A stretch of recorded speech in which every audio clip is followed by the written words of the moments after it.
అండి. Hi. ISmart Shankar one చూసారా? చూసా. సో ఎలా అనిపించింది? బాగుంది. పూరి జగన్నాథ్ అంటే ఆల్మోస్ట్ మంచి మార్క్స్ ఇస్తాడు.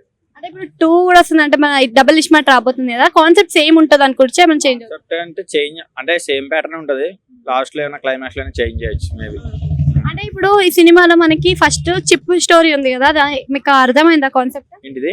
చిప్ గురించి కాన్సెప్ట్ ఉంది కదా, అది అర్థమైందా? అర్థమైందంటే కొంచెం అర్థమైంది, కానీ యాక్చువల్ గా అది బయటనే జరగదని చెప్పి తెలుసు సినిమా కాబట్టి అట్లా చూపించడం తెలుసు. అంటే అట్లా మెమరీస్ పెడితే చిప్స్ పెడితే ఏమైనా వాళ్ళ మెమరీస్ వస్తాయి, అట్లా ఏం రావు. దాని గురించి దీంట్లో ఎక్స్ప్లెయిన్ చేసే అవకాశం ఉందంటారా మరి?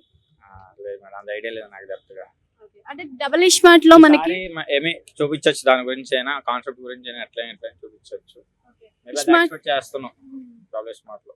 ఇస్మార్ట్ లో మనకి సింగిల్ గా కనిపించిన రామ్, ఇందులో ఏమైనా డబల్ లో కనిపించే అవకాశం ఉందా మరి? డబల్ గా ఏం కనిపించదు, కానీ కొంచెం దాని మీద కొంచెం హైప్ మీద చూపిస్తాడు ఈ మూవీలో. అది ఒకటి ఎక్స్పెక్ట్ చేస్తున్నాం. కాకపోతే ఏంటంటే 1 కన్నా 2 అనేది ఇంకా బాగుంటది అని చెప్పి అది ఒక హోప్స్ ఉన్నాయి. పూరి జగన్నాథ్ గారికి ఈ మధ్య కాలంలో అంత పెద్ద హిట్ అయితే ఏం పడలేదు. సో ఇప్పుడైనా దీంతో పడతారు? అదే హైప్ లేస్తాడు కంపల్సరీ. మన ఇస్మార్ట్ శంకర్ తో లేచాడు, తర్వాత లైగర్ తో మళ్ళీ డౌన్ అయ్యాడు. సో డబుల్ స్మార్ట్ తో మళ్ళీ మంచి హిట్ ఇచ్చి మళ్ళీ పైకి వస్తాడని చెప్పేసి మంచి హోప్.